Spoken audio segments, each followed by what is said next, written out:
Quando nós pensamos nas Nações Unidas, nós pensamos exatamente nisso.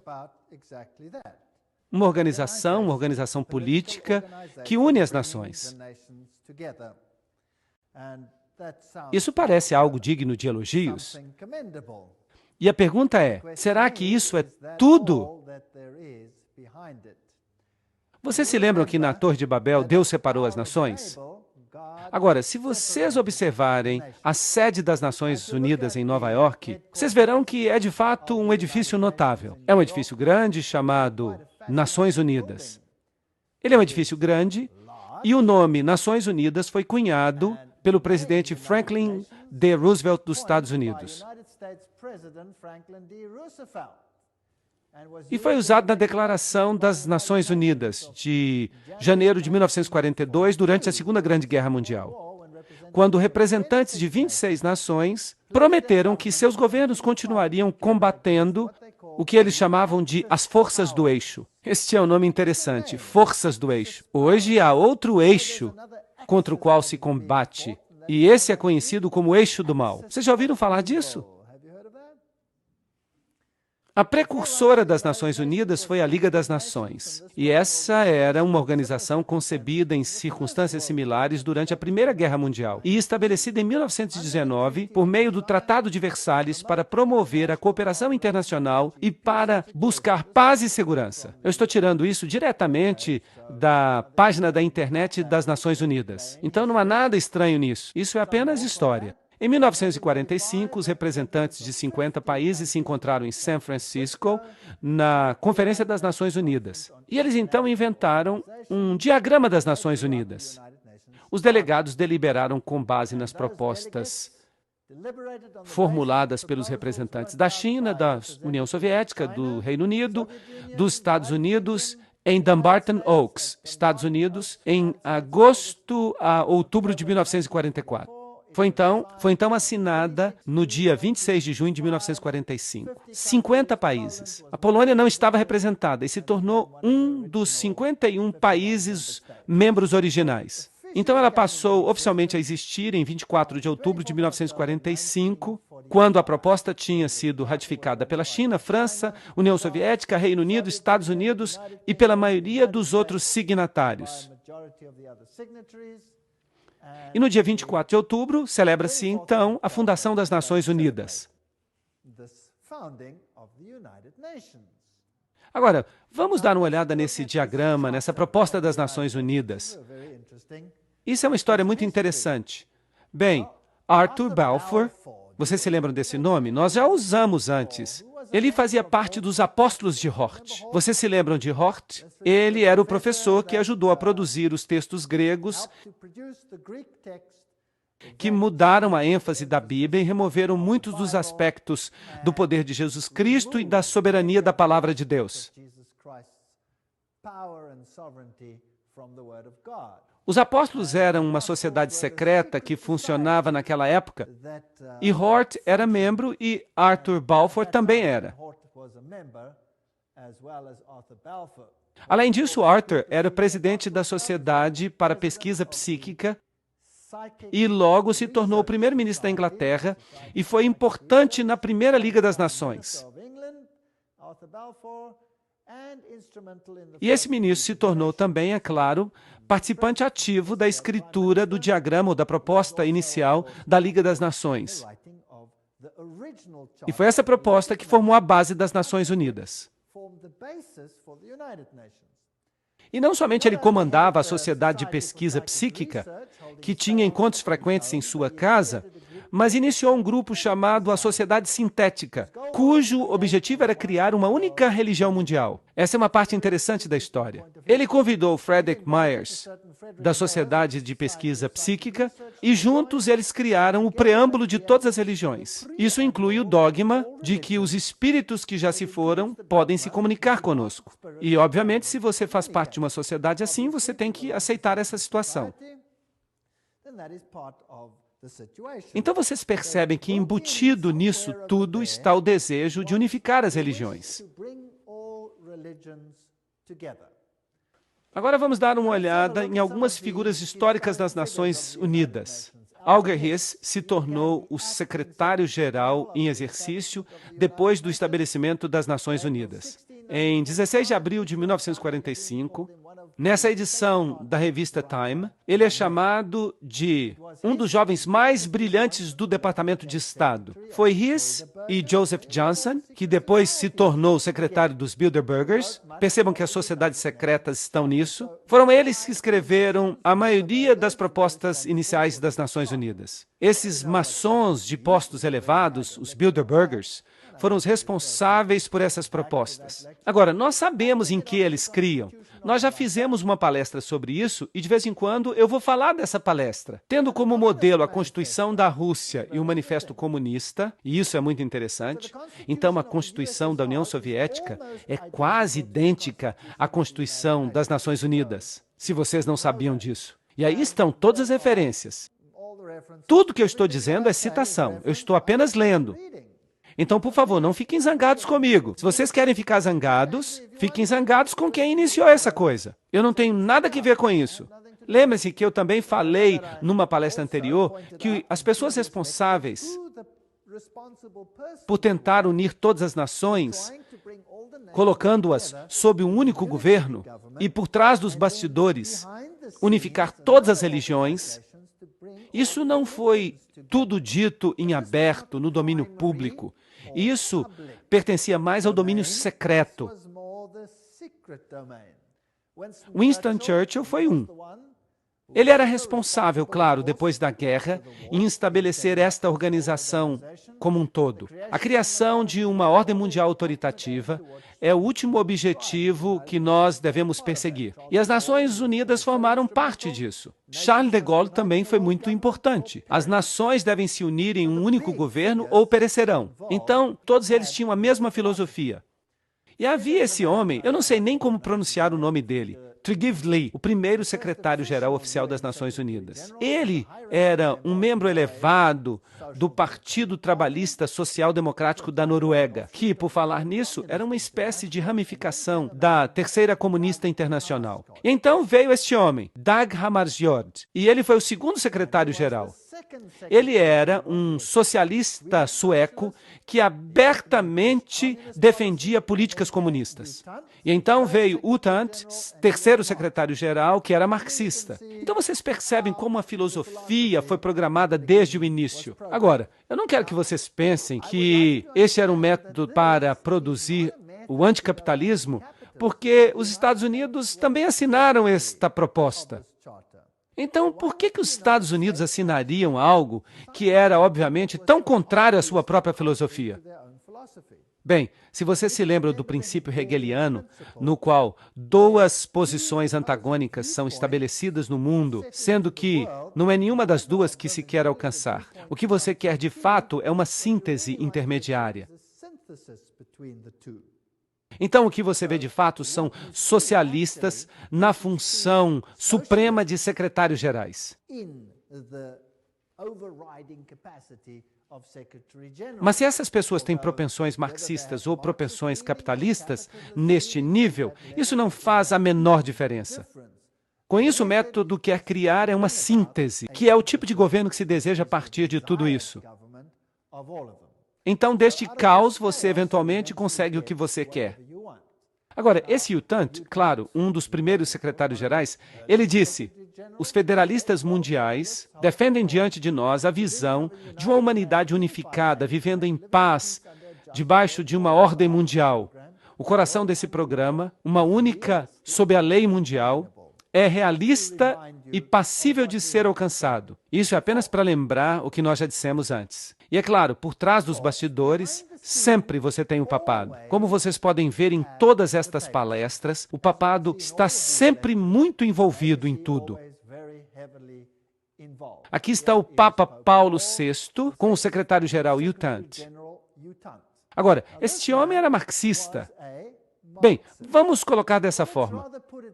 Publicamente, ele defendia uma agenda marxista. Mas se você fosse de fato um iniciado, uma pessoa de dentro, ele de fato não tinha essa agenda. Isso era apenas uma questão de aparências, como Hegel também diria. Então não é surpreendente que aqui nós tenhamos um outro aperto de mão com outro secretário-geral cujo nome era Kurt Waldheim. Agora, qual que era a agenda ou qual que era a visão política de Waldheim? Alguém sabe? Alguém quer dar um chute? Quando a sua visão política se tornou pública, houve muitas manifestações como resultado disso, pois ele era nazista. Sim, vocês conseguem perceber a filosofia hegeliana aparecendo aqui? Aí você tem o marxismo, a antítese, ali você tem o nazismo, a tese, e no meio, a síntese. Então não importa de fato que filosofias eles escolhiam, porque no final das contas dava tudo na mesma coisa. O Papa Paulo VI foi o primeiro a introduzir esta cruz torta, ou cruz quebrada. Vamos ler o que isso significa. O Papa Paulo VI escreveu uma encíclica papal que convocou as nações a que abandonassem sua soberania para formar um governo mundial. O Papa estava por trás disso. Este era um pedido do próprio Papa. E essa cruz torta? Aqui temos uma citação para vocês. Papa Paulo VI. O Papa Paulo VI usou um símbolo sinistro usado pelos satanistas do século VI, que foi revivido na época do Segundo Vaticano. Trata-se de uma cruz torta ou quebrada, na qual se apresenta a figura repulsiva ou distorcida de Cristo, que os magos e feiticeiros da Idade Média tinham usado para representar o termo bíblico da marca da besta. Esta é uma citação interessante. E não apenas o Papa Paulo VI, mas também os seus sucessores, os dois João Paulos, carregaram esse objeto e o apresentaram às multidões para que fosse reverenciado. E eles não tinham a menor ideia que o símbolo representava o anticristo. Bem, esta é uma citação muito interessante sobre a cruz torta e o que ela representa. Bem, estas são as pessoas que estão por trás das Nações Unidas. Assim, o Papa, solicitando essa ordem, os secretários-gerais aceitando o seu pedido, repetindo esse pedido nos dois lados da divisão política, para que parecesse uma filosofia atrativa para os dois lados. Agora, e o aspecto espiritual? Há uma organização interfé que é chamada de Templo da Compreensão. E eles publicam este boletim que é chamado de Boletim da Boa Vontade Mundial. Agora, nós temos que ver de onde vem a autoridade de uma organização assim? Porque há muitas pequenas organizações, e talvez esta aqui fosse apenas mais uma pequena organização. Então, quem são essas pessoas que formaram o Templo da Compreensão com este Boletim da Boa Vontade Mundial, uma organização afiliada às Nações Unidas? É sempre bom a gente dar uma olhada nos fundadores. Bem, fundado por Juliet Hollister em 1960, o Templo da Compreensão tem como um de seus objetivos a criação de uma Nações Unidas espiritual. Nesta obra, para promover a compreensão entre as religiões, na base da unidade da família humana, o templo tem sido considerado, o templo tem contado entre os seus membros e apoiadores com pessoas de influência mundial, como U Thant. Bem, aí está o próprio secretário-geral. Você não pode subir além disso. Eleanor Roosevelt, isso é interessante, Thomas Merton, Jawaharlal Nehru, Anwar el-Sadat, S. Radhakrishnan, além do centro principal em Nova York, porque há outras pessoas influentes que apoiam. Esta não é apenas uma organizaçãozinha que opera em uma das alas. Esta é uma organização importante.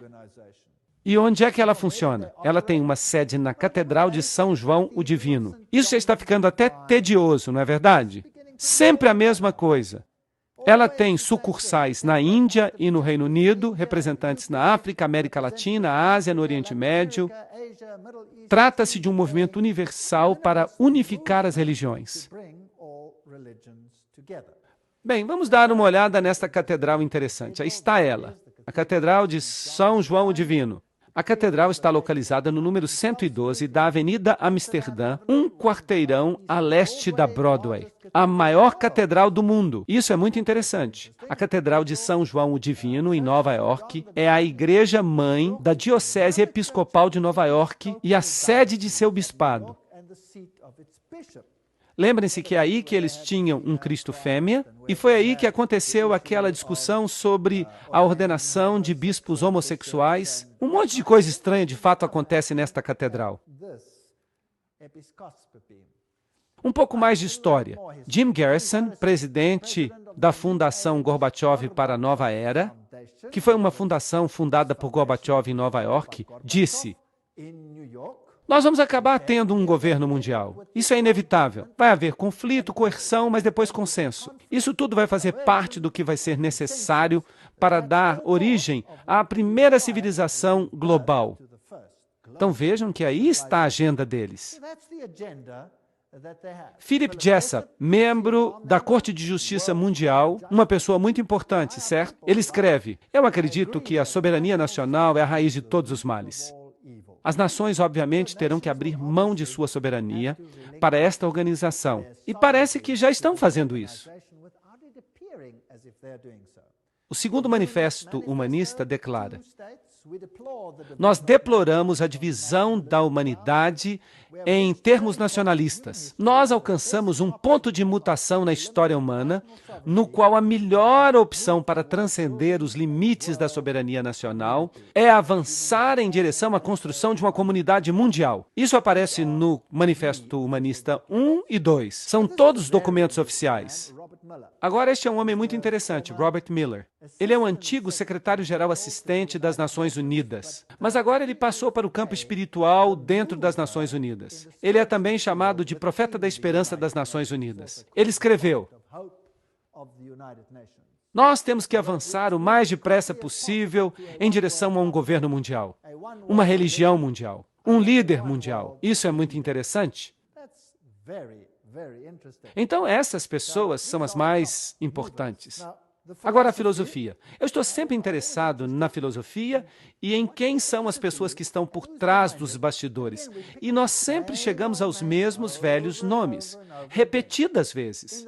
No livro A Conspiração de Aquário, de Marilyn Ferguson, uma pesquisa com pessoas da nova era mostrou que a figura mais influente para o despertar espiritual da nova era foi Pierre Teilhard de Chardin. Vocês se lembram quem ele era? Sacerdote jesuíta. Vejam vocês. Aí vocês têm o catolicismo, os jesuítas, como os principais incentivadores das Nações Unidas. Agora, o que Robert Mueller, o antigo secretário-geral assistente das Nações Unidas, tinha para dizer? Ele escreveu: Teilhard de Chardin sempre encarou as Nações Unidas como uma corporificação institucional progressiva da sua filosofia. Agora, aí está um secretário-geral assistente dizendo que as Nações Unidas corporificam a filosofia de Teilhard de Chardin. Agora, o que Teilhard de Chardin disse? Eu já mencionei uma parte da filosofia dele, mas vamos dar uma outra olhada com mais detalhes. Ele escreveu: embora sua forma ainda não seja completamente discernível, a humanidade amanhã despertará para um mundo pan-organizado. Um mundo pan-organizado. Bem, ok. O que mais ele tem a dizer? Teilhard de Chardin influenciou o seu amigo Padre de Breverie, que inspirou seus colegas que começaram um amplo processo de elaboração global e a longo termo das Nações Unidas. Isso afetou muitas nações ao redor do mundo. O próprio Robert Miller diz: eu fui profundamente influenciado por Teilhard de Chardin. Então, o secretário-geral assistente das Nações Unidas, a quem foram confiados hoje os aspectos espirituais das Nações Unidas, mais o seu programa educacional, diz que ele foi influenciado por Teilhard de Chardin. E Robert Miller escreve em seu livro O que eles mais me ensinaram foi a felicidade, dizendo: qualquer pessoa que gosta de Teilhard de Chardin reconhecerá nessa transcendência espiritual o que ele anunciou enfaticamente como o próximo estágio de nossa evolução. Então, vai haver uma transcendência espiritual daquilo que parece ser político para o espiritual. Bem, nós já vimos na palestra anterior que Teilhard de Chardin era um sacerdote jesuíta francês, eugenicista, marxista, panteísta, evolucionista, que talvez tenha estado envolvido naquele famoso embuste do homem de Piltdown. Ele era humanista e é conhecido como o pai da nova era. Trata-se de um homem muito influente, e ele parece ter estado muito ocupado. Ele sonhava com o fato de que a humanidade um dia se uniria a Deus e que perceberia sua divindade no chamado ponto ômega. Essa crença inspirou muitos líderes da nova era de hoje. De fato, Chardin é um dos escritores mais frequentemente citados pelos principais ocultistas da nova era. Eu também disse isso quando nós estávamos discutindo o movimento da nova era. Eu só estou lembrando vocês disso. Então nós podemos ficar unificados com Deus. E essa então seria a aparência do homem. E vejam que eu tirei isso diretamente da página dos jesuítas na internet. Eles todos falam dessa síntese evolucionária. O mundo da mente e do espírito. O mundo físico e o mundo da mente e do espírito. A união desses dois. E aqui estão algumas de suas citações. Vamos ver alguns detalhes mais. Este é o espírito da filosofia das Nações Unidas. Interessante. É uma lei do universo que em todas as coisas haja uma existência anterior. Antes de qualquer forma, há sempre uma forma anterior, menos evoluída. Nós todos estamos evoluindo em direção à divindade. Vejam que ele está dizendo que todos nós estamos nos tornando deuses. Que filosofia maravilhosa! O que eu estou propondo é que nós estreitemos a lacuna entre o panteísmo e o cristianismo, trazendo o que poderíamos chamar de alma cristã do panteísmo ou o aspecto panteísta do cristianismo. Que fascinante, hein? Deus está em tudo. Deus não é uma entidade separada. Nós mesmos somos deuses, fazemos parte de Deus. Quem é panteísta acredita nessas coisas. Eu só posso ser salvo quando eu me tornar um com o universo. Essa é também a filosofia do budismo. Eu acredito que o Messias, a quem nós aguardamos, a quem nós todos, sem dúvida, aguardamos, é o Cristo universal, ou seja, o Cristo da evolução. Bem, essa é a filosofia de Teilhard de Chardin. Não é interessante? Então, infelizmente, eu não posso concordar com um único J dessa filosofia. Ela não é bíblica. De fato, ela é uma blasfêmia. Uma convergência geral das religiões em relação ao Cristo universal que nos satisfaz a todos. Foi isso que Teilhard de Chardin disse no livro Cristianismo e Evolução. Isso é uma citação. Foi ele que disse. A convergência da religião que satisfaz a todos. E ele via as Nações Unidas como a corporificação desta filosofia. Esta me parece ser a única conversão possível do mundo e a única forma pela qual uma religião do futuro pode ser concebida. Isso significa que todos devem se unir. O que nós vamos obter se todas as religiões se unirem e enterrarem todos os emblemas de suas diferenças? Cria-se uma dor de separação, um caos, que excede a dor da unidade. Será que isso é compreensível? É assim que se faz. Essa é a filosofia hegeliana. Essa é a filosofia da maçonaria. Na próxima fase haverá a unidade ou a dor inexplicável. Essa é a escolha. E qual das duas vai ser que a humanidade vai escolher? A que dói menos, obviamente, para sobreviver. Agora, vamos dar uma olhada em todos esses secretários gerais. Vamos tentar descobrir se eles, de fato, abraçam essa filosofia ou não. Este é Dagmar Agnikau Hammarskjöld.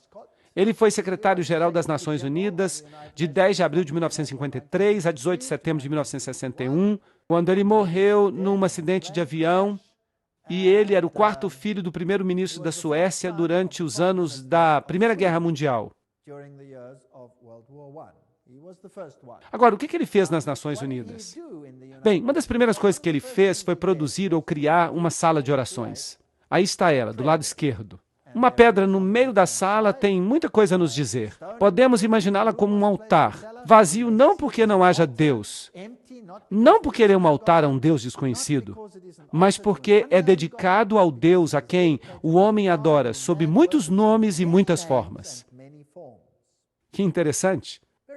Aí está, então, uma sala de orações que tem só um altar de pedra que é construído com a forma de um retângulo, se vocês observarem, que tem certos significados interessantes. E todo o edifício, Toda a sala tem a forma de um trapezoide. Agora, o que isso quer dizer?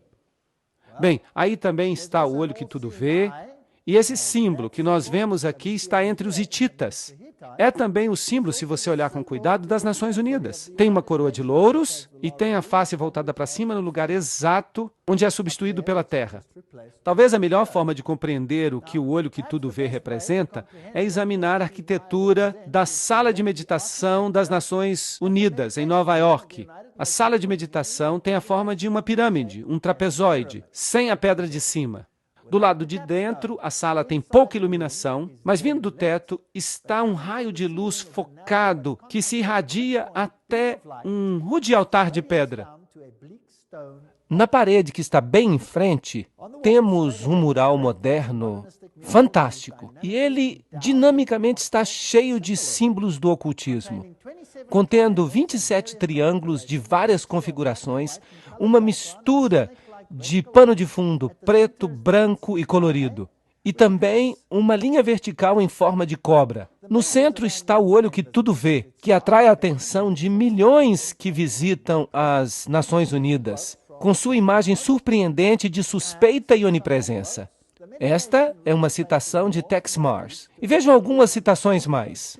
A sala de meditação se volta para o norte e noroeste. Para entrar na sala, deve-se proceder das trevas para a luz. De fato, a ordem mediana da Irmandade Satânica é chamada de a Ordem do Trapezoide. E Anton LaVey, o fundador da Igreja de Satanás, se refere a um princípio do ocultismo conhecido como a Lei do Trapezoide. Então parece que nós temos uma sala cheia de ocultismo, e que é dedicada a um Deus que pode ser servido sob qualquer nome. O que eu conheço tem um nome apenas. E Robert Miller, o padrinho espiritual das Nações Unidas e antigo secretário-geral, ele escreve o seguinte: podem-se contar várias histórias tocantes da transformação espiritual que as Nações Unidas têm realizado, a tal ponto que este pequeno lugar na Terra está se tornando terra sagrada. Por exemplo, o economista racional e intelectual Dag Hammarskjöld teve um encontro com Deus nas Nações Unidas e encontrou ali inspiração para sua obra como servo do mundo nos místicos da Idade Média. Vejam que ele não encontrou a sua inspiração da Bíblia. Ele a encontrou onde? Dos místicos. E nas suas extremidades, a sua decoração está cheia de espiritualidade e misticismo. Aí está. Essas são as palavras das próprias Nações Unidas ou de seus representantes, dizendo de onde esta inspiração veio. Agora vamos voltar um pouco até Foster e Alice Bailey. Alice Bailey foi a pessoa que recebeu mensagens ditadas de um espírito e que é conhecida como a profetisa da nova era. Eles começaram um grupo chamado Boa Vontade para o Mundo, uma ONG oficial dentro das Nações Unidas. E a declaração de propósito deste grupo é cooperar no mundo todo para a preparação do reaparecimento do Cristo. Então, as Nações Unidas, em outras palavras, é uma organização que se prepara para juntar todos os governos. Sim, mas isso é apenas no nível político. A agenda por trás disso tudo é fazer com que todas as religiões se juntem a fim de se prepararem para a volta de Cristo. Que Cristo? Não Jesus Cristo, mas o Cristo cósmico. Porque Jesus não vai voltar para fazer o que eles pensam que vai acontecer, como nós veremos numa futura palestra. O Cristo deles quer ter um reino aqui na Terra, mas Deus diz: o meu reino não é deste mundo. Agora, vamos dar uma olhada neste outro homem, Robert Miller. Aqui está ele, Dr. Robert Miller, antigo secretário-geral associado das Nações Unidas e chanceler da Universidade das Nações Unidas em prol da paz. Ele é o diretor do Partido da Paz 2000. É um homem muito importante. Robert Miller escreveu o seguinte apelo: Decida abrir a si mesmo para Deus, para o universo, para todos os seus irmãos e irmãs, para o seu eu interior, para o potencial da raça humana, para a infinitude do eu interno. E você se tornará o universo, você se tornará a infinitude, e você será finalmente real, divino, estupendo. Vejam que se trata da mesma filosofia. O que ele está dizendo aqui? Que nós podemos nos tornar Deus. Tudo bem? Então aí está o promotor, o mentor da filosofia das Nações Unidas. E Robert Miller escreve ainda, na obra O Currículo Central do Mundo. E vejam que isso é surpreendente. 2 pontos. A filosofia que subjaz à escola de Robert Miller. Vejam que agora ele está falando de uma escola Robert Miller. Nós vamos ter que falar sobre isso mais tarde. A escola Robert Miller é o programa educacional para o mundo inteiro que será iniciado pelas Nações Unidas. E isso é assustador. Mas continuemos a ler. A filosofia que subjaz à escola Robert Miller é baseada nos ensinamentos estabelecidos nos livros de Alice Bailey. Vejam, os livros de Alice Bailey foram publicados originalmente por uma editora chamada Editora Lucifer. E por causa da reação que receberam, eles mudaram o nome para Lucis Trust. E agora esta escola é certificada como uma escola adjunta das Nações Unidas, que fornece educação para a cooperação internacional e para a paz. Isso é um grande negócio. Então, a filosofia é baseada nos escritos canalizados por Lúcifer, que preparam para a vinda de Lúcifer. E lembrem-se do que eles disseram, que eles estavam bem abertos para isso. Alice Bailey alega que a evidência do crescimento do intelecto humano, juntamente com as linhas receptivas necessárias para a preparação da nova era, pode ser vista no planejamento de várias nações e nos esforços das Nações Unidas para formular um plano mundial. Deste ponto de partida, há um desdobramento. 3 fatores ocultistas governaram o desenvolvimento de todos esses planos. Agora vocês entendem por que eu chamei esta palestra sobre as Nações Unidas de a agenda do ocultismo? Porque Alice Bailey diz que há 3 níveis de ocultismo. E Robert Miller diz, sim, nós seguimos os escritos de Alice Bailey. Ela não foi muito explícita, mas ela declarou, dentro das Nações Unidas está o germe e a semente de um grande grupo internacional de meditação e reflexão. Um grupo de pensamento de homens e mulheres educados, em cujas mãos jaz o destino da humanidade. Puxa vida, isso está sob o controle de muitos discípulos do 4º raio, e se vocês pudessem perceber, o seu ponto de foco meditativo está no plano budista da intuição, o plano sobre o qual toda atividade hierárquica de hoje é encontrada. Não se pode ser mais ocultista do que isso. O que ela está dizendo é que o âmago central das Nações Unidas é controlado por gente que está sob o controle de Lúcifer. É isso que ela está dizendo. Ela está dizendo que tudo isso é demoníaco. São suas palavras e não as minhas. Eu só estou lendo. Helena Petrovna Blavatsky, fundadora da Teosofia, ela foi a precursora, claro, dos livros de Bailey. E a Teosofia foi, então, levada por Annie Ward Besant para lá. E, então, de lá foi levada para Alice Bailey. E aqui está a grande invocação que vai ter que ser lida e decorada por toda criança no futuro. Do ponto de luz dentro da mente de Deus, que o raio de luz saia para as mentes dos homens. Que a luz desça sobre a terra. Do ponto de amor dentro do coração de Deus, que o amor saia para os corações dos homens, que Cristo retorne à terra. Mas este Cristo não é Jesus Cristo. Do centro onde a vontade de Deus é conhecida, que o propósito guie as vontades diminutas e pequenas dos homens. Oh, que legal, parece bem pejorativo. O propósito que os mestres conhecem e servem. Que arrogância! Do centro que nós chamamos a raça dos homens, que o plano de amor e luz funcione, e que ele possa selar a porta onde habita o mal. Isto é interessante. Que porta é essa onde habita o mal que deve ser selada? Bem, se você entende alguma coisa de ocultismo, você saberá que eles chamam a luz de trevas e as trevas de luz, e que eles dizem que Jesus é o mal. Nós lemos todas essas citações quando nós demos uma palestra sobre aquele assunto. Eles a selam, porque ali habita o mal. Que a luz e o amor e o poder restaurem o plano da terra. Restaurem que plano? Restaurem o plano de quem? E o plano daquele que a fez não é restaurado. Bem, quem separou as nações? Deus separou as nações. E qual é o foco das Nações Unidas? Unir as nações.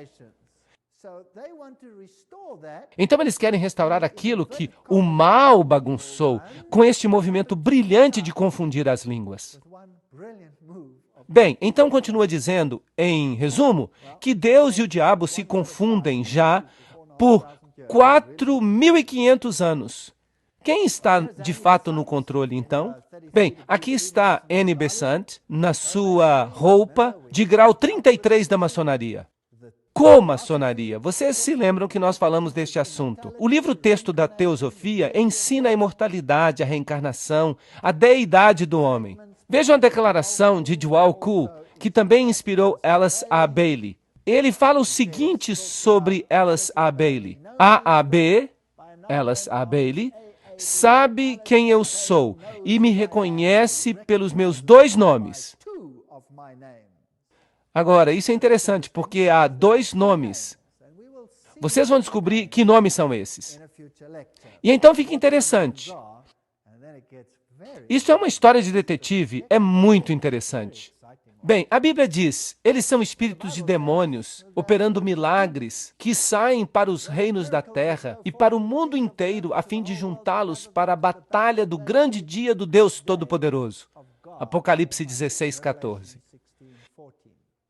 Lembrem-se que Helena Petrovna Blavatsky, a fundadora deste movimento, da qual Alice A. Bailey se tornou a suma sacerdotisa, disse, Lúcifer representa a vida, o pensamento, o progresso, a civilização, a liberdade, a independência. Lúcifer é o verbo, a serpente, o salvador. É Satanás que é o Deus de nosso planeta e o nosso único Deus. Então ela fala sobre a Virgem, que é Satanás e Lúcifer ao mesmo tempo, e do Espírito Santo, tudo em um. Então não importa se você o chama de Ísis ou se você o chama de Osíris, não importa. Não importa se você o chama de Baal ou Astarote, não importa. 2 nomes. Ele sempre se apresenta sob 2 nomes, 2 princípios. Alice Bailey foi a sucessora de Besant como líder da Casa da Teosofia. E o marido dela era um maçom de grau 32. Claro, parte da comaçonaria. Aí está ela, sacerdotisa e profetisa do movimento da Nova Era, que recebeu estas mensagens desta entidade espiritual, que tem que ser um demônio, Djwhal Khul. Seus escritos, como nós já dissemos, faz dela uma das 2 mulheres a ter escrito mais livros em tempos modernos. E qual era o seu principal objetivo? Os problemas da humanidade. Juntar a humanidade de novo, preparar o mundo para a volta de Cristo. Nós já lemos esta citação. Eu me dedico de novo para o serviço daquele que vem.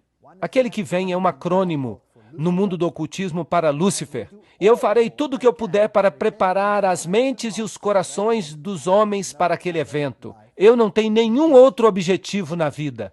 E ela escreve ainda, o homem do Tibete, e ela está falando de Djwhal Khul, me pediu para anunciar que quando ele está falando de Cristo, ele está se referindo ao seu nome oficial como cabeça da hierarquia. O Cristo trabalha para todos os homens, sem levar em consideração a sua religião. Ele não pertence ao mundo cristão mais do que ao mundo budista, ou maometano, ou qualquer outra fé. Não há necessidade que alguém pertença à igreja cristã para se afiliar a Cristo. Vejam que ela não está falando então do cristianismo. As exigências são de amar o semelhante, viver uma vida disciplinada, reconhecer a divindade em todas as religiões e todos os seres e governar a sua vida diária com o amor. Amor, amor, amor, amor. Amor até gotejar. Este é o evangelho moderno. Ninguém mais pode advertir o outro. Ninguém mais pode falar de pecado. Ninguém mais pode falar de salvação. Ninguém mais pode apontar para Jesus Cristo como Salvador. Mas se você ama alguém, você não se vê na obrigação de advertir essa pessoa dos problemas que jazem à frente? E Alice Bailey escreveu, em primeiro lugar, ele vai voltar para um mundo que é essencialmente unificado. Vejam que não precisa estar todo unificado. O principal efeito da sua aparição certamente será demonstrar para todos os países os efeitos de um espírito de inclusão. Então, seu principal objetivo será desenvolver um espírito de inclusão. Uma inclusão que será canalizada ou expressa através dele. Então, o seu espírito trabalhará para fazer com que isto aconteça. E ela escreve, todos aqueles que buscam relacionamentos humanos corretos serão automaticamente atraídos a ele. Ahá! Então, não temos que buscar a Jesus Cristo. Nós temos que buscar os relacionamentos humanos corretos. Vocês percebem que a ênfase fica toda na humanidade? Todos que buscam estas coisas serão automaticamente atraídos a ele. Quer eles pertençam a uma grande religião do mundo ou não. Nós precisamos, então, de um espírito de inclusão. Bem, vamos continuar a leitura.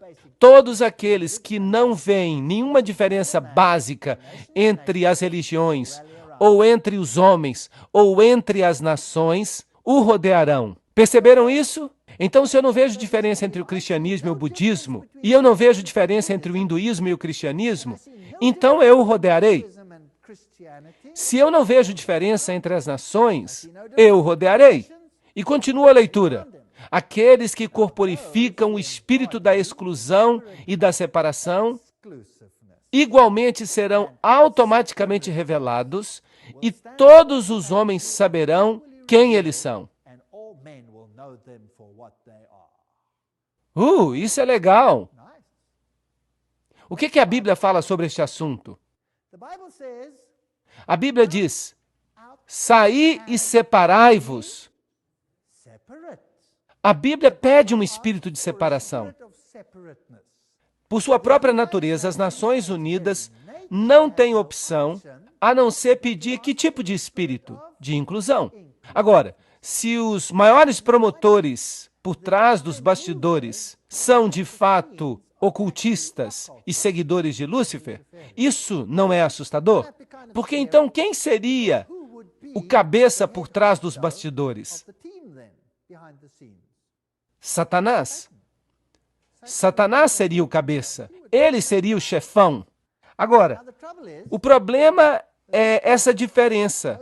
Uns dizem, saí dela, separai-vos. E os outros dizem, vamos ser inclusivos, vamos ficar todos juntos. A resposta vem com clareza. Ele voltará sem falha quando uma certa quantidade de paz já tiver sido restaurada. Não é preciso ter uma paz mundial, mas apenas uma certa medida de paz. E a Bailey continua. A principal exigência para a volta de Cristo é um mundo que esteja em paz.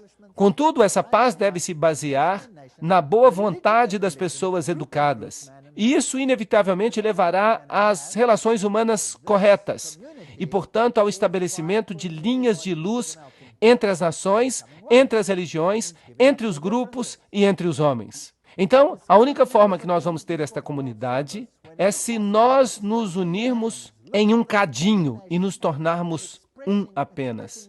Isso significa abrir mão das nossas diferenças. E ela continua. Descubram os membros do novo grupo de servidores mundiais, sempre que possível. Fortaleçam suas mãos. Busquem-nos em todas as nações e expressem muitas linhas de pensamento e pontos de vista. Lembrem-se sempre que na doutrina e no dogma, nas técnicas e nos métodos, eles podem diferir amplamente de vocês, mas eles têm o mesmo amor pelos seus semelhantes. Esta se tornou a religião do novo mundo. Não o amor a Deus, mas o amor aos semelhantes. Continuando, na boa vontade prática e na devoção para o estabelecimento de relações humanas corretas, eles estão do seu lado. Eles são seus iguais e provavelmente ensinam o mesmo tanto. Então, eles estão dizendo, esqueçam-se de todas as diferenças religiosas. Promovam sem cessar a obra da boa vontade mundial, para que toda a nação possa ter o seu grupo de homens e mulheres dedicados ao estabelecimento de relações humanas corretas. Todo o poder foi dado, então, aos homens, em vez de a Deus. E é com base nesse ensinamento que Cristo levantará a superestrutura da irmandade dos homens, pois as relações humanas corretas são uma expressão do amor de Deus. Isso é tudo que nós ouvimos nos sermões do Novo Mundo. O que é importante são as relações humanas corretas. O que é importante é que nós aceitemos uns aos outros, independentemente de quem sejamos. O que é importante é que nós saiamos de mãos dadas. Mas e a fidelidade a Deus? E os princípios bíblicos? Não, eles dizem que nós temos que abrir mão deles. A revista da Partilha Internacional diz o seguinte: mas na alvorada de um dia, a visão das Nações Unidas há de salvar o mundo. E quando a realidade das Nações Unidas começar a dar fruto, então o fôlego de imortalidade será uma realidade viva sobre a Terra. E aqui está o hinduísta Sri Chinmoy, líder espiritual, sacerdote atual das Nações Unidas. Ele diz, as Nações Unidas são o caminho para a unidade, que nos levará até a unidade suprema, em letras maiúsculas. É como um rio que flui em direção à fonte derradeira. E as Nações Unidas se tornam para nós a resposta para o sofrimento humano, para a escuridão do mundo, para a ignorância do mundo. A visão interna das Nações Unidas é o dom supremo. E eles dizem que isso vai acontecer não importa quanto tempo demore. E o Dalai Lama diz, na esfera das relações internacionais, um sentido de maior responsabilidade compartilhada é especialmente necessário. Hoje, quando o mundo está se tornando cada vez mais interdependente, os perigos do comportamento irresponsável aumentaram drasticamente. A menos que percebamos que agora nós somos parte de uma grande família humana, nós não podemos ter esperança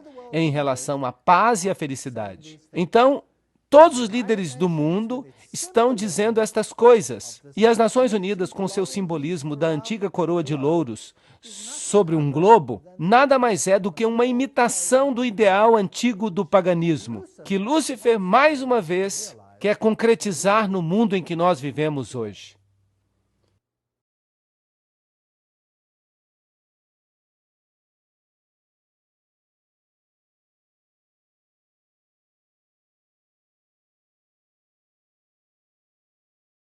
Como já vimos, o símbolo das Nações Unidas é muito semelhante a um velho símbolo hitita. Você tem no centro a face do Deus Sol e você tem uma rede, uma espécie de teia de aranha, que é o símbolo de Lúcifer. E isso tudo está em volta da Terra. E é claro, a coroa de louros era um símbolo das deidades antigas. E nós percebemos que está tudo junto aqui. Nós somos o mundo. Esse foi o tema da celebração de 50 anos das Nações Unidas.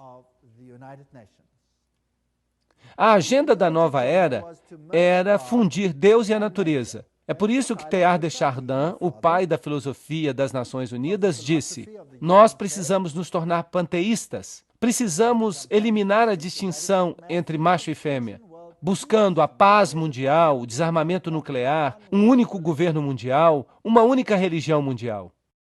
E quais são as organizações que defendem isso? As Nações Unidas, é claro, o Conselho de Relações Estrangeiras, a Comissão Trilateral, o Grupo Bilderberger, a Fundação Gorbachev e o Clube de Roma.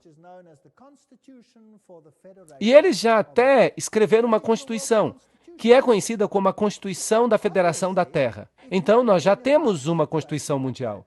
Agora, obviamente, se você quer causar uma situação assim, você tem que influenciar a educação do mundo para que a forma de pensar das pessoas mude. Então, a educação é um ponto muito importante. Isso nos leva diretamente às páginas deles na internet. Bem, você não pode dizer que isso é boato. Vem diretamente deles. O mundo não vai mudar e não haverá paz se não houver uma nova educação. Escrito por U Thant, antigo secretário-geral das Nações Unidas. Nós precisamos de uma nova educação. A velha educação não serve mais. E o antigo diretor da Organização Mundial da Saúde, o Dr. Brock Chisholm, que é, claro, uma organização das Nações Unidas, diz: para conseguir um governo mundial, é necessário remover das mentes dos homens o seu individualismo. Isso é assustador, não acham?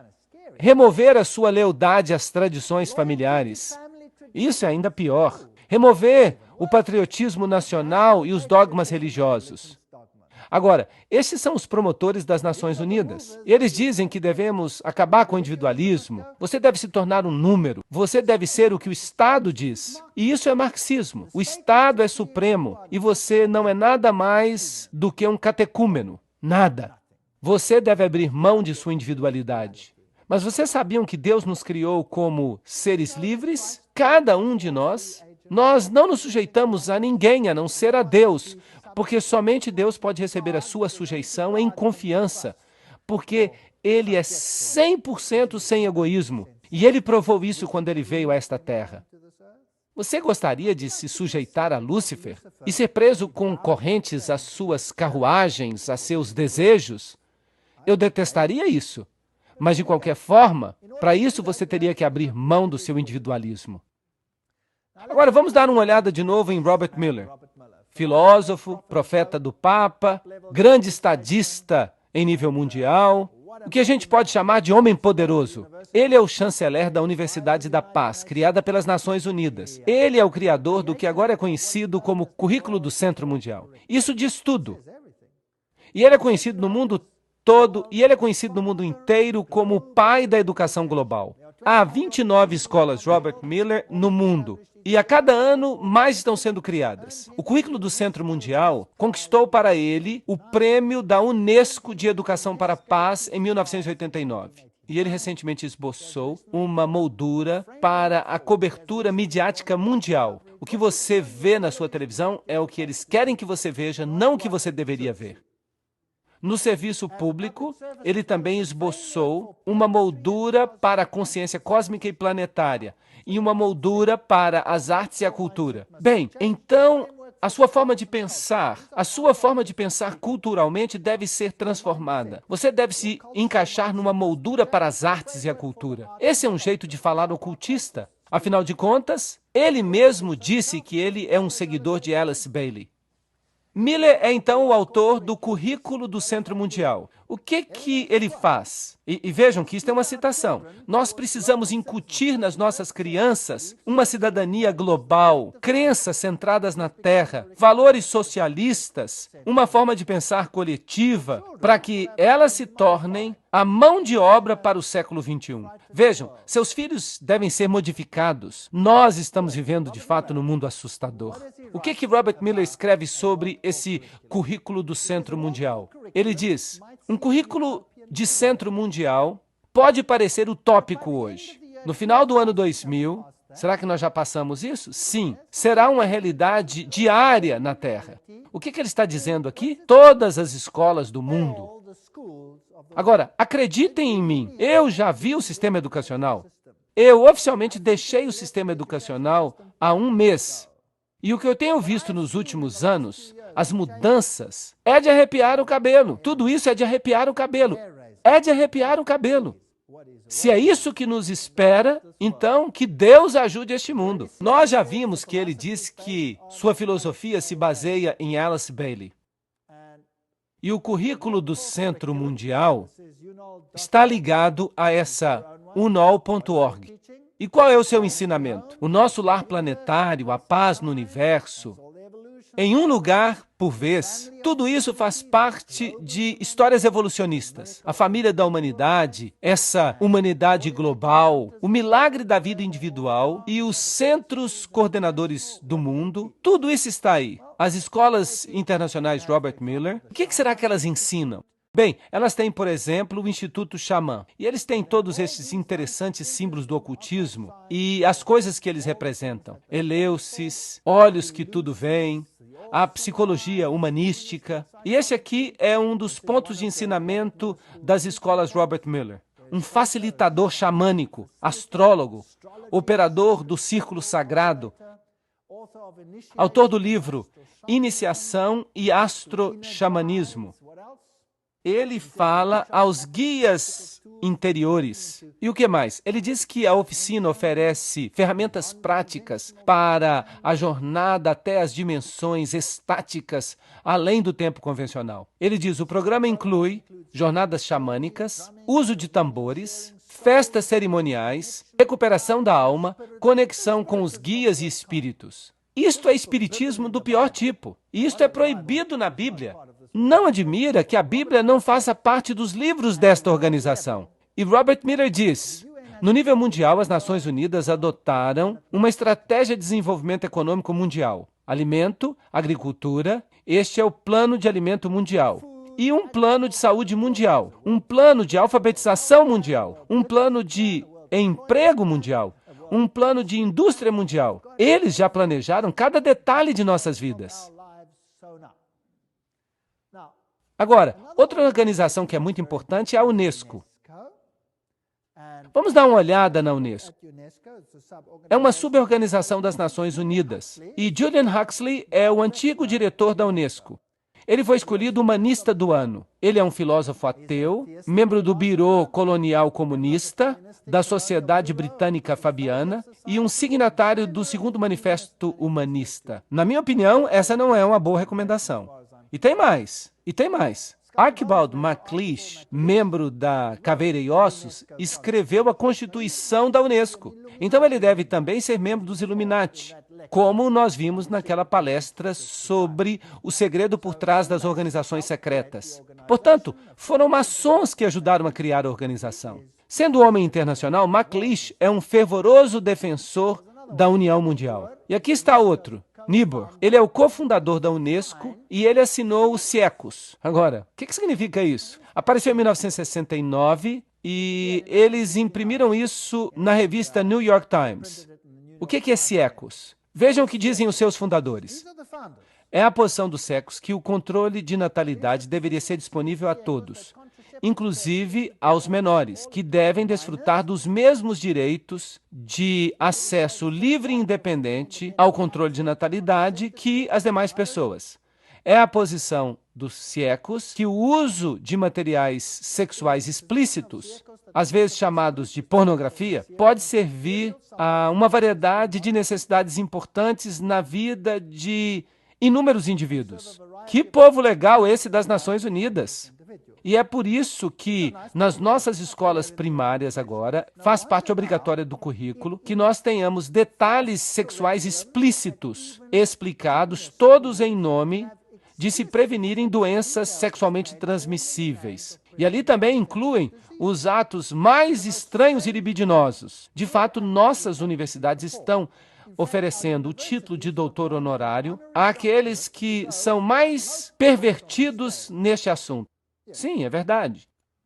E Huxley, que foi o primeiro diretor, disse, em seu programa educacional, a Unesco pode enfatizar a necessidade última de uma unidade política mundial e familiarizar todos os povos com as implicações da transferência de sua soberania plena, etc., etc. Vejam que são todos pássaros de uma mesma pena.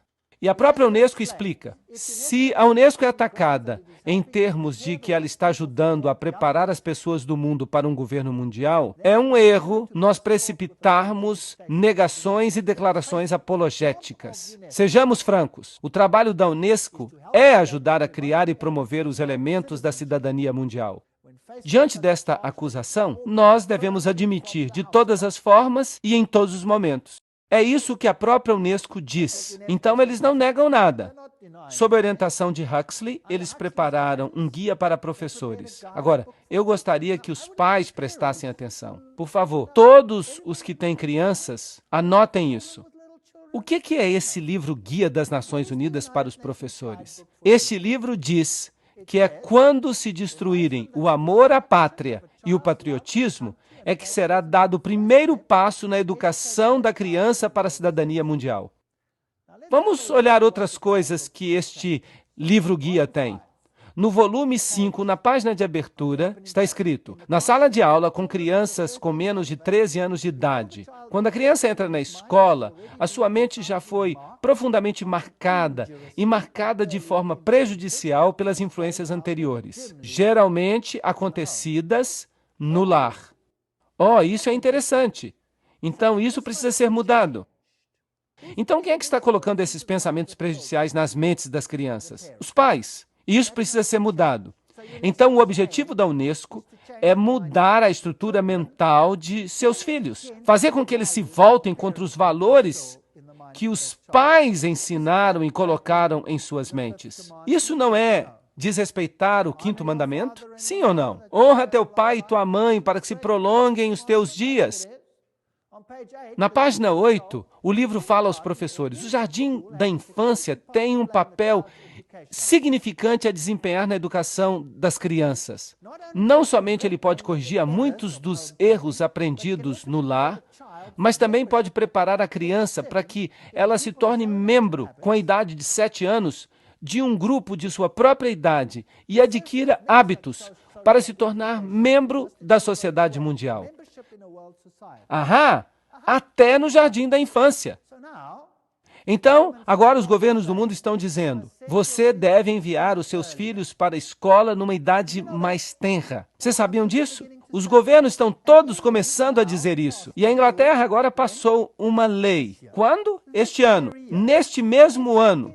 E adivinha agora o que a lei da Inglaterra diz que deve ser a idade para as crianças irem para a escola? Aos 3 anos. Sim, aos 3 anos de idade. Você tem que enviá-los para a pré-escola. Isso parece bom e as mães gostam muito, porque elas não têm que tomar conta dos filhos. Mas quem está controlando a forma de pensar dessas crianças? Quem está por trás disso? Os ocultistas. E na página 58, o livro Guia para Professores diz: como nós já apontamos, é frequentemente a família que infecta a criança com o nacionalismo extremo. Portanto, usem os meios descritos anteriormente para combater as atitudes da família. Mas o nacionalismo não é o seu último alvo. Qual é, de fato, o seu verdadeiro alvo? A religião. A religião. E no volume 5, página 11, está escrito: em nossa opinião, a história e a geografia deveriam ser ensinados nesta idade como história e geografia universais. O estudo de história levanta problemas de valor e seria melhor que nós os adiássemos até que o aluno seja livre dos preconceitos nacionalistas, que, no presente, impregnam o ensino da história. Então, toda a forma de pensar da criança deve ser mudada no programa de ensino. E este é o objetivo da Unesco. Não é um objetivo nobre. Eu não acho que seja, porque a autoridade da religião, dos pais, especialmente da religião cristã, é solapada. Agora, outra organização entra em cena. Esta é chamada de Organização Findhorn.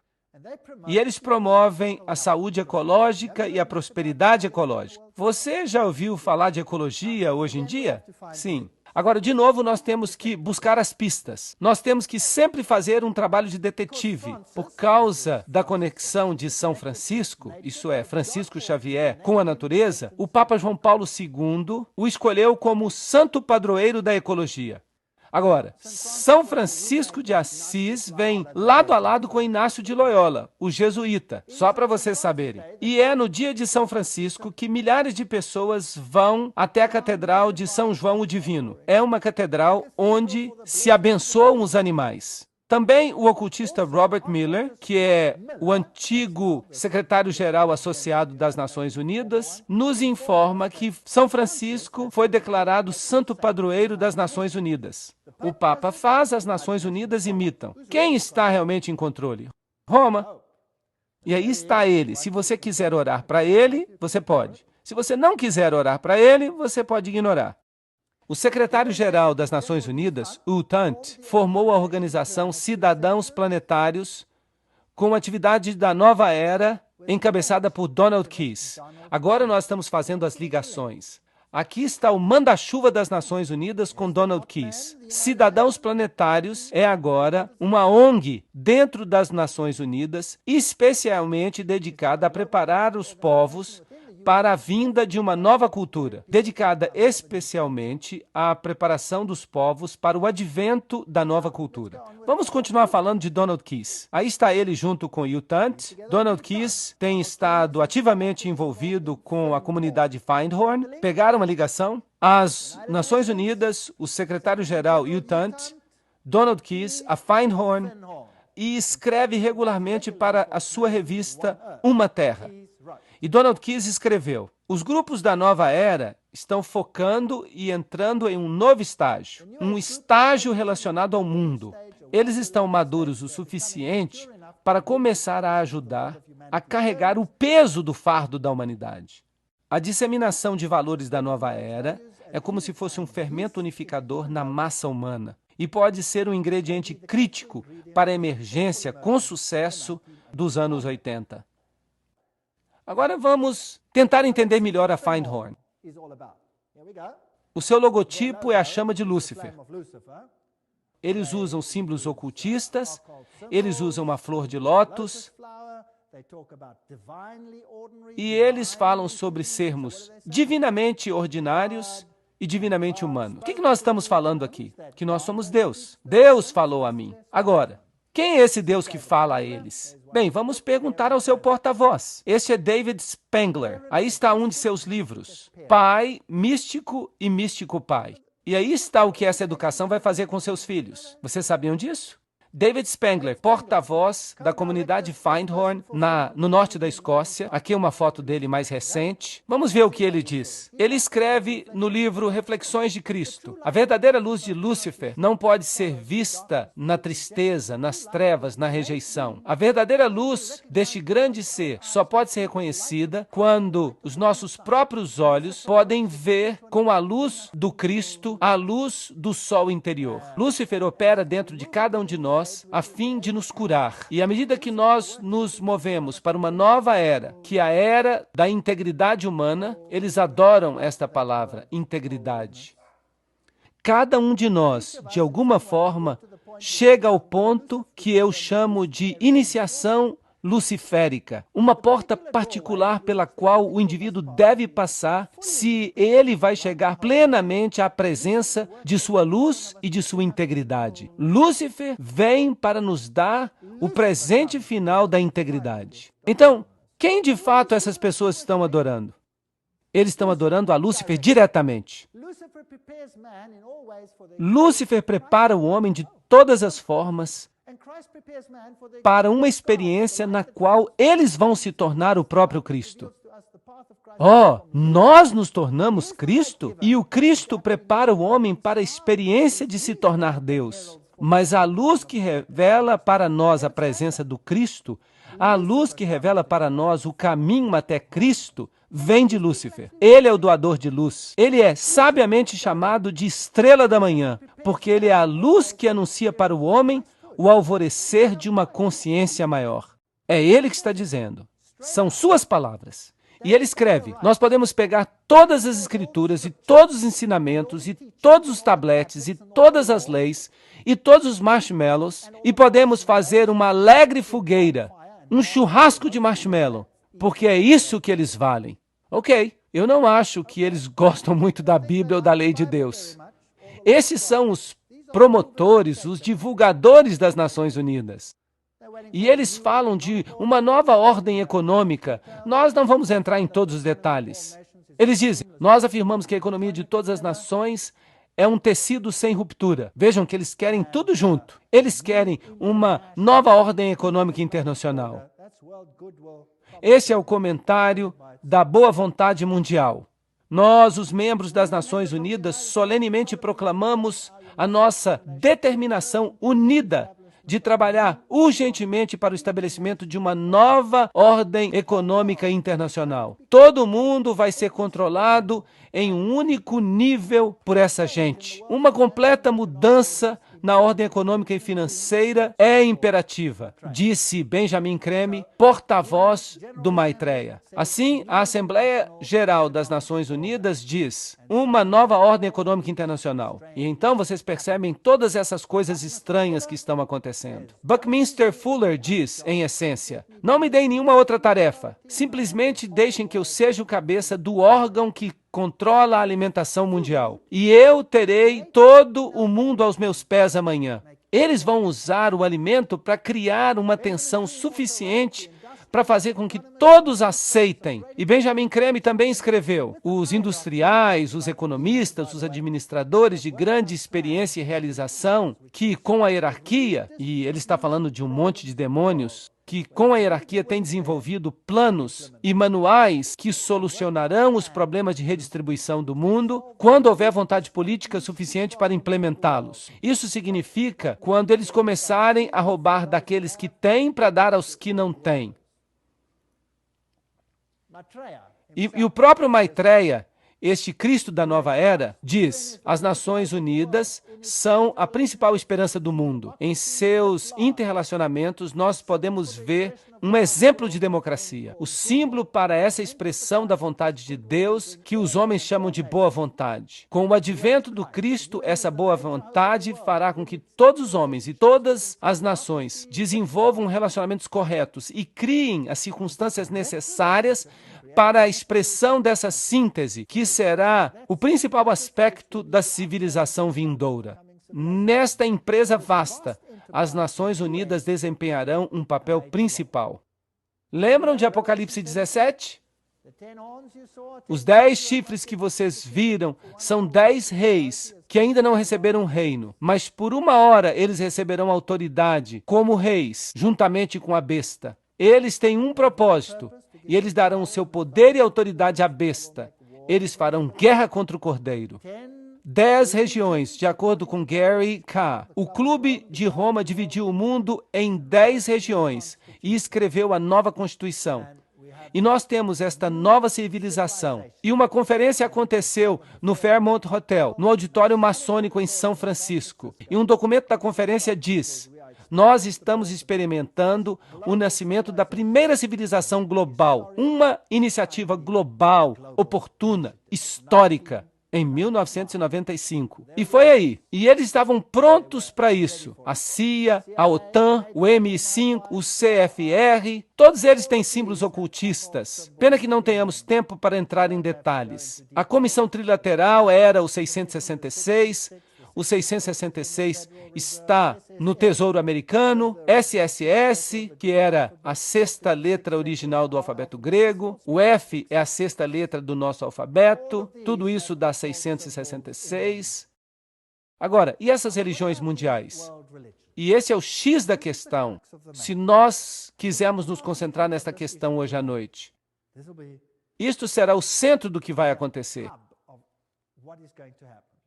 Não seria inevitável que as Nações Unidas, mais cedo ou mais tarde, adquirissem uma dimensão espiritual? É isso que diz Robert Miller, o chefão por trás da educação mundial, da mídia mundial, da Universidade da Paz, todas essas coisas.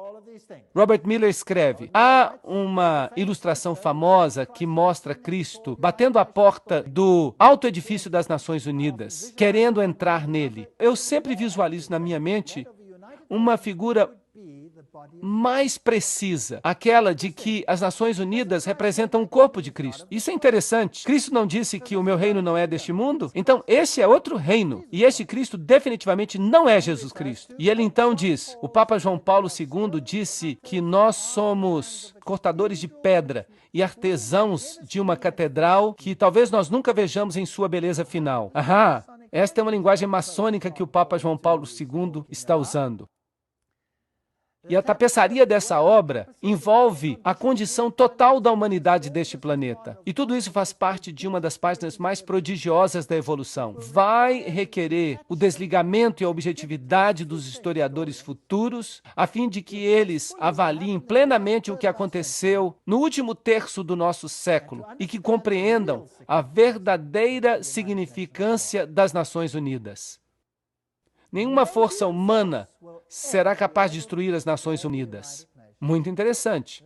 pois as Nações Unidas não são um mero prédio ou uma mera ideia. Não é uma criação feita por homens. Aí está Robert Miller falando, o antigo secretário-geral das Nações Unidas. Se não foi feito por homens, então quem fez? Quem a fez se não foi o homem que a fez? Bem, eles nos falam sobre o seu líder em palavras explícitas. Quem é ele? Lúcifer. As Nações Unidas são uma visão de luz do Supremo Absoluto, linguagem maçônica, que está vagarosa, constante e infalivelmente iluminando a ignorância, a noite da nossa vida humana. O sucesso divino e o progresso supremo das Nações Unidas, eles estão prestes a se tornar realidade. Na hora da sua escolha, o Supremo Absoluto vai fazer tocar o seu sino de vitória aqui na Terra, através do coração amoroso e servidor das Nações Unidas. Uau, isso é uma bomba! Ele vai fazer soar o seu sino de vitória? Obrigado, Robert Miller. O que mais você tem a dizer nesta questão? Decida abrir-se ao potencial da raça humana, à infinitude de seu eu interno, e você se tornará o universo. Finalmente você será o verdadeiro e divino eu. Isso, de fato, coloca todos os ingredientes no bolo. Eu estou cada vez mais atraído a alguns dos ensinamentos mais simples e, no entanto, mais importantes do Cristo e de todos os grandes profetas e visionários. Eu estou cada vez mais convencido de que o que eles previram é o início daquilo que vai se tornar realidade neste planeta e de que a humanidade vai transcender, vai se metamorfosear naquilo que aqueles grandes sonhadores, visionários e profetas imaginaram. Nós estamos mudando, nós vamos sofrer uma mudança. As principais religiões do mundo, no final, todas vão querer a mesma coisa. Será? Embora tenham nascido em lugares diferentes e em circunstâncias diferentes neste planeta. O que o mundo precisa hoje é uma convergência das religiões diferentes em busca e na definição das leis cósmicas ou divinas que devem regular o nosso comportamento neste planeta. Um ecumenismo espiritual de escala mundial, expresso em novas formas de cooperação religiosa, nas instituições. Isso seria o mais perto que nós vamos chegar do Cristo ressuscitado. Muito obrigado, muito interessante. A paz será impossível, Robert Miller fala, sem que domemos o fundamentalismo através de uma religião unida, que professe fidelidade somente a uma espiritualidade global e à saúde deste planeta. Então, o fundamentalismo tem que ser domado. Vamos começar com o islamismo. E onde vocês acham que eles vão terminar? Certamente no cristianismo. A nova religião mundial deve se basear nas verdades que têm sobrevivido ao teste dos séculos. Elas estão constantemente tomando forma no pensamento humano, e por elas as Nações Unidas lutam. O meu grande sonho pessoal, escreve Robert Miller, é conseguir uma aliança eficaz entre todas as principais religiões e as Nações Unidas. Que fascinante! Não pode haver uma dissociação entre a Igreja Universal e a loja sagrada dos verdadeiros maçons e os círculos internos das sociedades esotéricas. É isso que Alice Bailey e Robert Miller dizem que é a sua filosofia. Então aí está, maçonaria, luciferianismo, este é o reino na Terra. Em junho de 1995, uma conferência de cúpula, Interfé, foi realizada em São Francisco, com o propósito de unificar as religiões do mundo em uma organização global. A Organização das Religiões Unificadas é chamada de ORU e é para ser uma organização internacional interreligiosa cujo modelo é as Nações Unidas e afiliada às Nações Unidas. De acordo com sua literatura, W.B. Howard declara que a ORU acabou de lançar o seu manifesto escrito em junho de 1997. E por volta de junho de 2000, a organização estará plenamente estabelecida e operando globalmente a partir de junho de 2005. Quão longe nós estamos disso tudo? Está bem ali, virando a esquina. E essas coisas me deixam animados. Ela vai cooperar intimamente com as Nações Unidas e suas organizações a fim de complementar a política e a diplomacia das Nações Unidas. Na Conferência Interfé, o bispo anglicano William S. Wing fez o desafio para uma nova civilização global. Ele disse: nós estamos no limiar de uma nova era mundial que pode ser definida por uma polarização crescente que alimenta uma espiral de escalada de conflito e violência, ou pela crescente cooperação global que apela à raça humana para que trabalhe os seus limites nacionais, étnicos e religiosos a fim de servir a um bem maior para o globo. Vocês percebem para onde caminhamos? Robert Miller, e isso é muito interessante, da Dispatch Magazine, diz: não se preocupe se todas as religiões se liguem à Organização das Religiões Unidas. Muitas nações não se filiaram às Nações Unidas no início, mas depois elas se arrependeram e fizeram esforços para se filiar. A mesma coisa aconteceu com a comunidade europeia, e será o caso com as religiões mundiais, porque quem quer que fique de fora, cedo ou tarde vai se arrepender. Uau! Agora, isso é fascinante. Para onde caminhamos? Mais cedo ou mais tarde vão se arrepender. Este homem aqui é Joseph Reed. Ele é o subsecretário-geral das Nações Unidas atualmente. E ele está falando numa grande convenção dos Adventistas do Sétimo Dia. E ele vai lhes dizer exatamente quem vai estar no controle. Vamos ouvi-lo.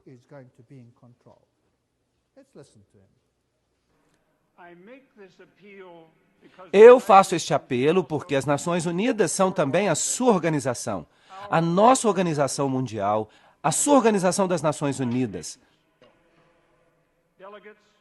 Delegados, por favor, lembrem-se, as Nações Unidas são a única máquina que nós temos para a cooperação coletiva entre todas as nações.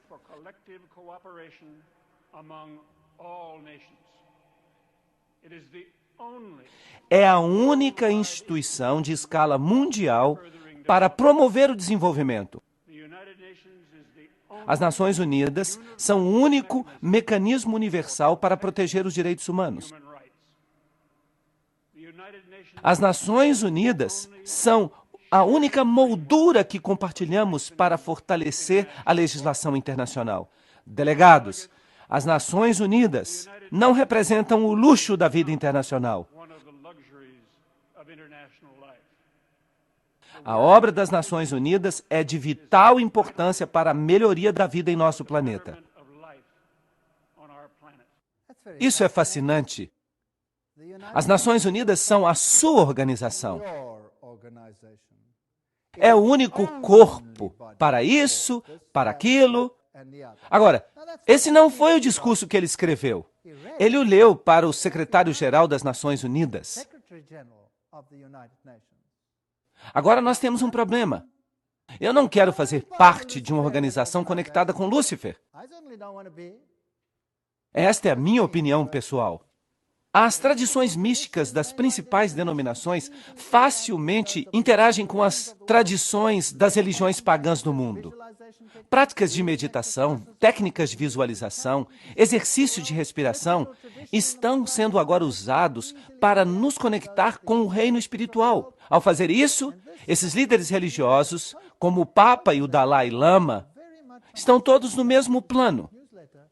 Carta de Discernimento, 1996. Uma religião para todos. O objetivo de uma religião mundial é a boa vontade mundial. Lembrem-se que todas essas são organizações filiadas às Nações Unidas, fundada por gente do mais alto escalão. As igrejas e as religiões mundiais deveriam indicar a unidade em todas as facetas da verdade que promoverão uma plataforma universal, uma plataforma à qual todos os homens, em todos os lugares, poderão pertencer. Essa plataforma deveria incluir a verdade de que todos os homens são divinos. Obrigado! Será que você pode fazer isso? Sim ou não? Eu espero que não. A verdade de que a evolução governa o crescimento do ser humano. Eu não creio nisso tampouco. Todo indivíduo é um Deus, todos os homens são divinos, e a evolução existe. O fato da imortalidade, da persistência eterna, a reencarnação, Isso tudo vem da divindade essencial de todo homem. Vejam que a Bíblia claramente nos ensina que não existe isso de encarnação, pois compete a todo homem morrer. Mas eu estou fazendo essas citações diretamente dos seus escritos. A preparação de homens e mulheres de boa vontade é necessária a fim de introduzir novos valores, novos parâmetros, novas atitudes, para preparar a vinda de um mestre mundial, as exigências de uma nova ordem mundial e uma reorganização da estrutura social. Eu mesmo não quero ter nenhuma parte com isso. Eu não quero nada disso.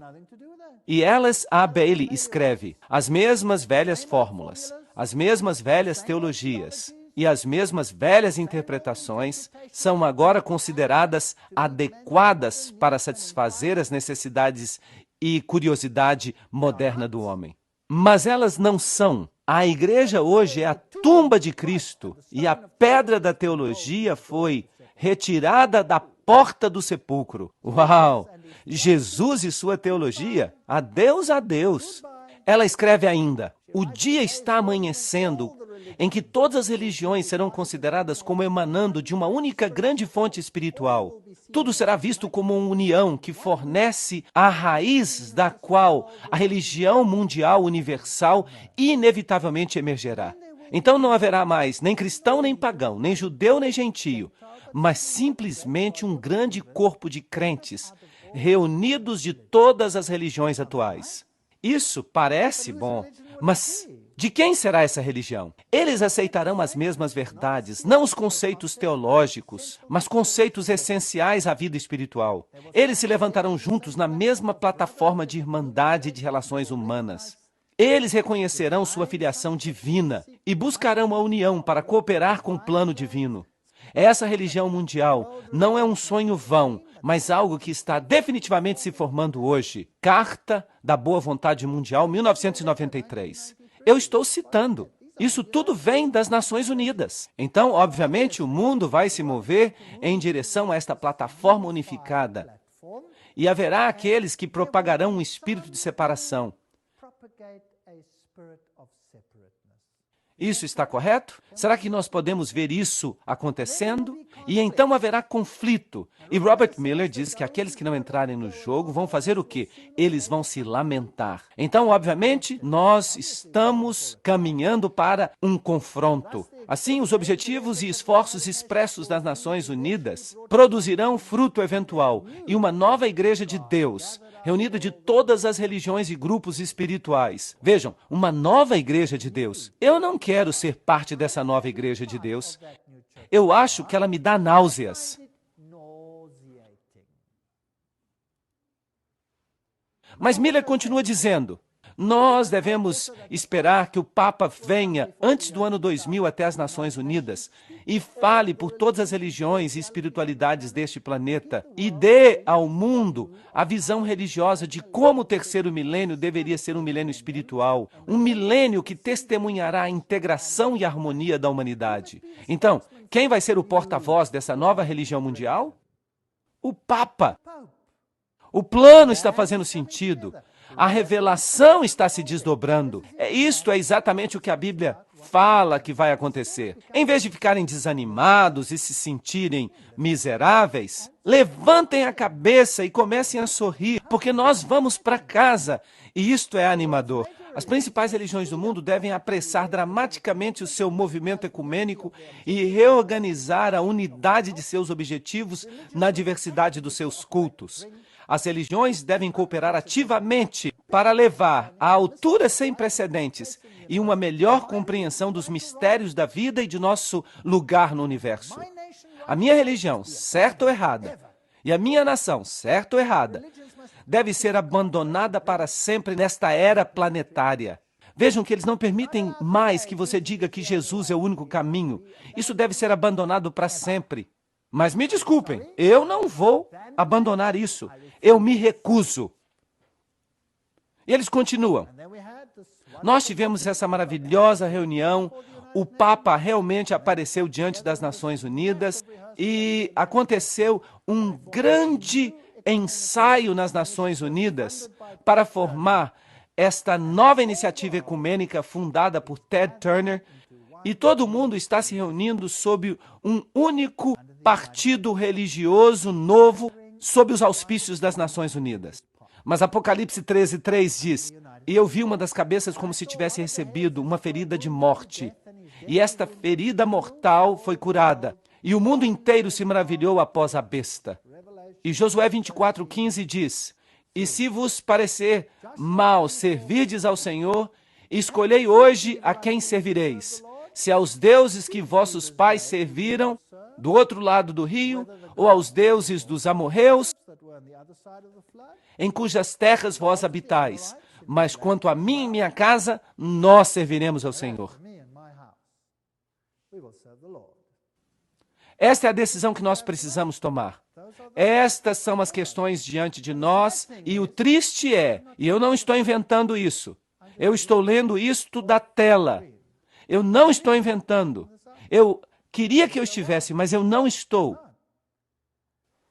Então nós estamos nos encaminhando para uma situação de crise. Mas nas palestras que virão, nós vamos dar uma olhada do outro lado da moeda. Nós já vimos bastante deste lado da moeda, não acham? Eu já estou cheio disso. Agora vamos dar uma olhada se Deus tem uma resposta para aquilo que Satanás está planejando.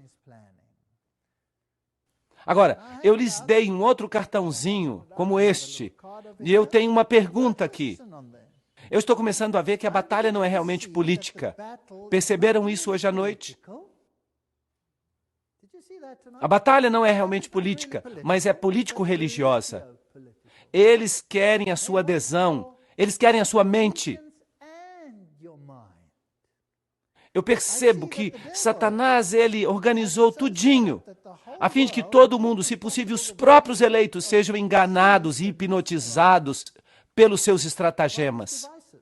Mas pela graça de Deus, o segundo ponto, eu não quero ser uma dessas pessoas enganadas.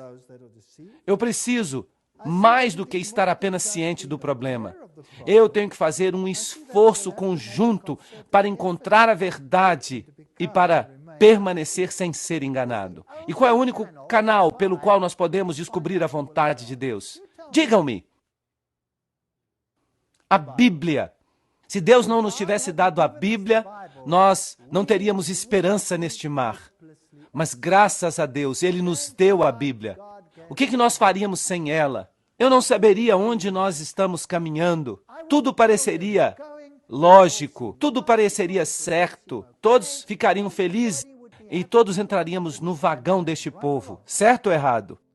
Mas eu quero saber como Jesus será o vitorioso nesta controvérsia. Tudo que vimos até agora é Satanás construindo o seu reino. É disso que fala o livro de Apocalipse. Mas eu estou interessado em aprender mais e eu vou planejar assistir às próximas palestras, porque é nelas em que o contraplano de Deus começará a ser discutido.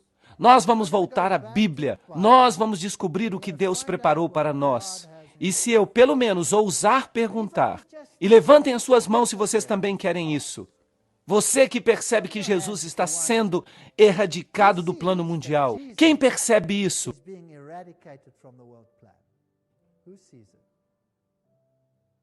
Uau! Está havendo um massacre de Jesus Cristo. E nós fomos pegos nesta batalha. Certo ou errado? Nós simplesmente fomos pegos nesta batalha. Então, que esperança nós temos de mudar o status quo? Nenhuma, nenhuma. Se você pensa que você sozinho vai mudar isso, esqueça. Nós não temos esperança. Qual é a nossa única esperança? Jesus Cristo. Ele é a única esperança. Sem Ele, não somos nada. E é por isso que eu posso me levantar aqui hoje, porque eu sei que não há nada que eu possa fazer, mas Ele pode fazer algo. Ele pode possibilitar que eu me levante aqui e fale a vocês. Isso não é maravilhoso? Todas as coisas são possíveis. Vocês sabiam que eu já apresentei essas palestras numa loja maçônica? Sim, todas as coisas são possíveis. Absolutamente maravilhoso.